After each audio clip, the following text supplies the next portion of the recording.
Women's rights stalls and new dance halls. I am, as always, your host, Christopher Paul Dugdale, MEDMA. We are Duncanville High School in these United States, and today is February 5th, 2021. And on this date in history in 1999, Dirk Nowitzki started his NBA career. So, thanks a lot for that championship. I sure did enjoy it. And thanks for being the sixth all-time scorer in NBA history. That's about it.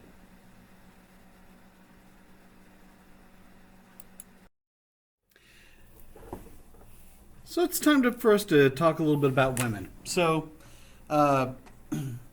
this time period that we're in, you start to have the creation of a separation of jobs. You have white collar jobs and you have blue collar jobs. Blue collar jobs are a lot more physical labor, but white collar jobs, there's telephone operators with the advent of the telephone. There are clerks, nurses, and teachers.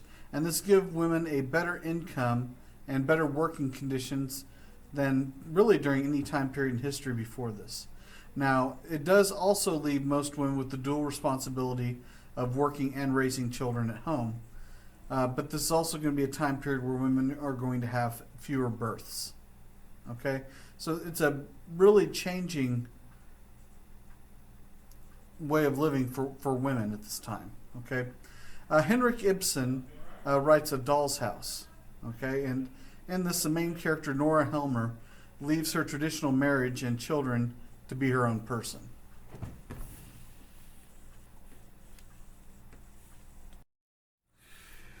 Now, female gains. Some nations, women were starting to get the ability to control their own property, their own divorce, and even get custody of their children in the event of a divorce. Okay? Now, women's rights will actually increase quite a bit right after World War I because of the support that women give to the war effort. Dr. Aletta Jacob founds the first birth control clinic in Amsterdam in 1882. And the thought was by creating this, you would reduce the amount of poverty in the country because then you'd have a little bit of control over the number of children that you had. But in all reality, what was strange is the wealthier classes started using it more than the poor. Prostitution was a major problem, or let's just say it was rampant throughout Europe. In London alone in 1885, there were 60,000 prostitutes. Okay? Now, some people fought for some of these changes in society, and some fought against them. Annie Besant, who was from England, she championed birth control against obscenity laws. And many people who went in to use birth control at the time were attacked because they were believed to be less Christian. Because the thought before was the charge that the church gave was to be fruitful and multiply, and it wasn't necessarily in population terms that they gave out that command.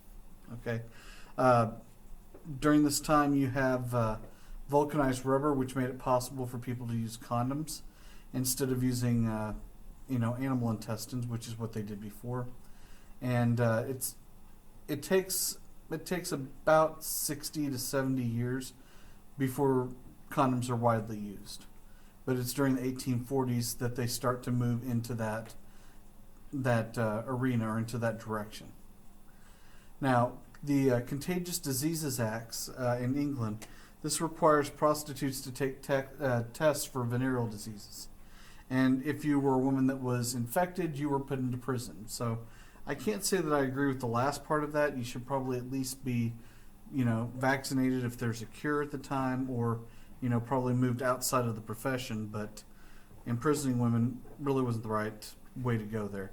And honestly, if you're a prostitute in Amsterdam today, that's one of the things that they have you do. You have to be licensed, and you have to get tests for venereal diseases on a regular basis. Josephine Butler really pushes Parliament to try and repeal some of these laws, like the Contagious Diseases Acts. So there were people working on both sides. Now, the Social Democratic Party, the SPD, This was a German Marxist party or German Communist Party that started in 1875. William Liebknecht and August Bebel worked on legislation to try and improve the conditions of the working class. And it doesn't take long before it grows from 1.5 million people to 4 million people in about a 20-year span. It eventually will become the largest party in Germany. Now, at the same time that that's going on, Jean Jaurès, he's a French socialist who pushes for revolutionary socialism instead of Marxism. Okay, so a different type of plan other than just going straight to Marxism. Okay, the Second International, this is a loose association of European Marxist groups throughout all of Europe. I guess that's what you got whenever I said European Marxist groups. But they had a loose affiliation with each other. But it didn't require one group, it wasn't an all means all type of deal.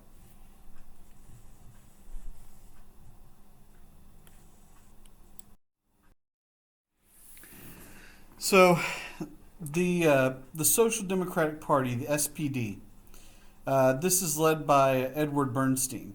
And this is a moderate socialist party, and they're trying to also take care of the working class rights.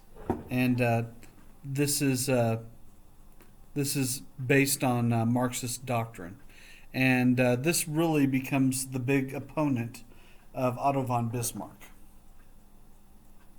Now, evolutionary socialism, this is socialists who needed to stress cooperation and evolution instead of class conflict.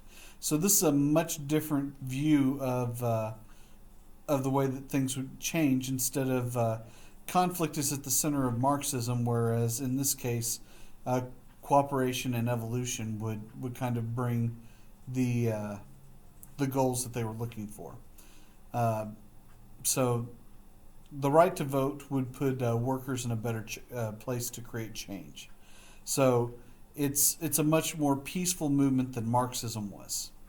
And so this becomes a little bit more acceptable than the extremism of Marxism. So anyway, so we talked about the SPD.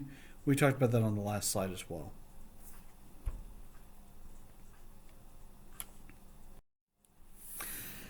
Okay, now trade unions. Okay, these are for people only with specialized skills. So just realize that not everyone can move into a trade union. Okay, so they use strikes to achieve their demands, and many times the strikes will become violent. Okay, and 2 million British union workers will rise to about 3 to 4 million by 1914. So the unions are exploding. And by the way, the early unions really, up until probably the 1930s, 1950s, around the world are rather violent organizations, and that will change around the 50s. And, while it still is happening from place to place with some of the different unions,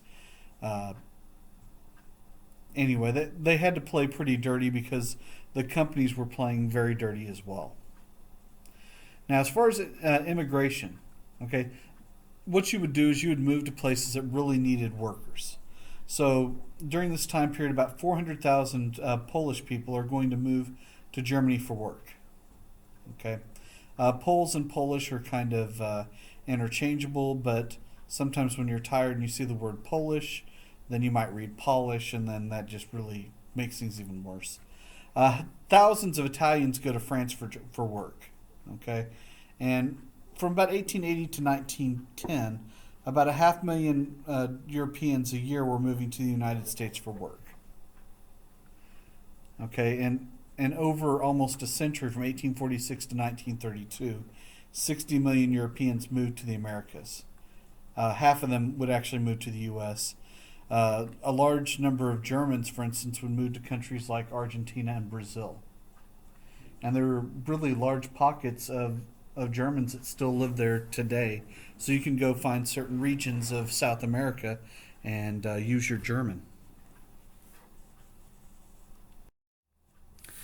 Okay, Mikhail Bakunin, okay, a Russian. And this is one of the many anarchists that were out there. Okay, he supported anarchy with his belief that government systems were a tool of the privileged classes. Okay, this goes back to that whole concept that the only reason that they had government was to take advantage of the poor, keep them in their place, and keep the rich rich. Okay, so anarchists believed that an assassination or the act would sever the head or the leader from the body or the state. So basically, one great tool for anarchists to create chaos and end the government was assassinations. And so there's anarchists all around the world that were doing this very thing. So this type of act by the anarchist would try and would create a system where you had voluntary and mutual. I just created a new word. Voluntary and mutual associations of free individuals. So basically, people would all agree to kind of work together. And this movement around the world is going to lead to a large number of assassinations of world leaders. You have Tsar Alexander II, which is really unfortunate because he was actually trying to create change in Russia. And as a result of his death, it's going to set them back about 35 years, so that no one really takes a shot at it. Then it goes to a communist government. So this utopia they were trying to create actually falls apart in Russia just because of killing Alexander II. And maybe if you don't assassinate him, maybe his son doesn't roll back all the change he had to keep from being assassinated himself. You have French President Marie Carnot. You have Italian King Umberto I. And then you have William McKinley in the United States, who was also killed by another anarchist. So this kind of movement goes all over the world, and this is one of the reasons that Americans are terrified of anarchists. Now, the urban population explodes, and this is all between 1800 and 1914. 1914 being the beginning of World War One. Okay, Britain grows from about 40% to 80% of their population in the nation being in urban centers. France grows from about 25 to 45%. Germany grows from 25 to about 60%. And Eastern Europe is even growing from 10% to 30%. Now, there's a lot of urban reform going on, especially in Western Europe, where nations start working to fight pollution. This is all of the industrial pollution coming from factories. This comes from cleaning the streets and doing things to make it so it's safe to live there. The working and living conditions are going to improve, especially in Western Europe, quite a bit over this 115-year span. Now, it still has a long way to go even after World War I starts, but going from nowhere to somewhere was important. Urban planning. They start building attractions like public parks to try and fight pollution. Having big areas with trees and grass instead of just concentrations of buildings upon buildings upon buildings really does a lot to clean up the air.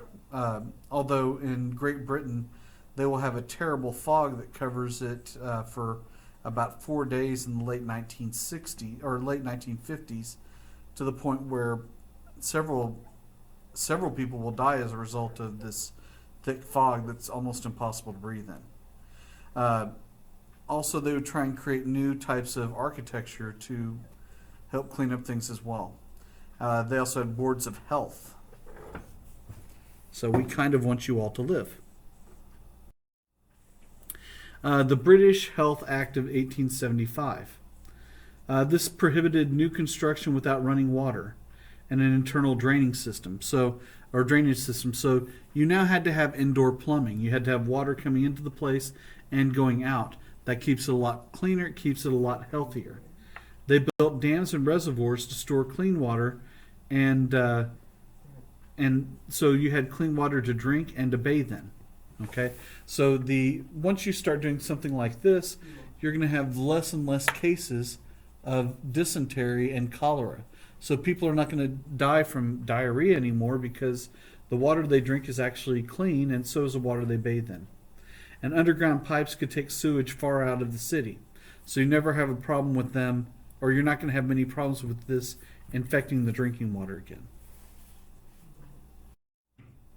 Now, V.A. Huber, a German, is an urban reformer, and he tries to build dwellings that would force landlords to improve their housing standards.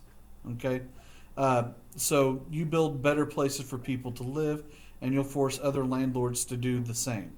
Okay, it's an ideal situation, but it's not always in practice. Okay, not everyone's worried about improving the conditions of the people that are living in their locations. Octavia Hill, she provides social housing for the poor, and she builds homes for about 3,500 tenants. Now, the problem is you're starting to clean things up and you're reducing the hours that people work a day. They have a lot more leisure time, and that's going to be a major problem. Okay, so the National Union recognition led to governments to fear leisure time, so that people might start drinking, might get involved in crime, revolutions, and so they start to create places where people can go, so they're busy doing other things and they don't get involved in, chaos and destroying the world. So they build dance halls all over Europe in the major city centers and even out in the country. Amusement parks. You have soccer teams, tennis teams, cricket teams. So there's a lot of different types of amusement, a lot of things to do. So you're going to see a lot less rebellions go on during this time period. Now, team sports were also created during this time, and this helped. This almost creates a regional nationalism where people are, kind of like here, where you might go for the team from the city that you live in.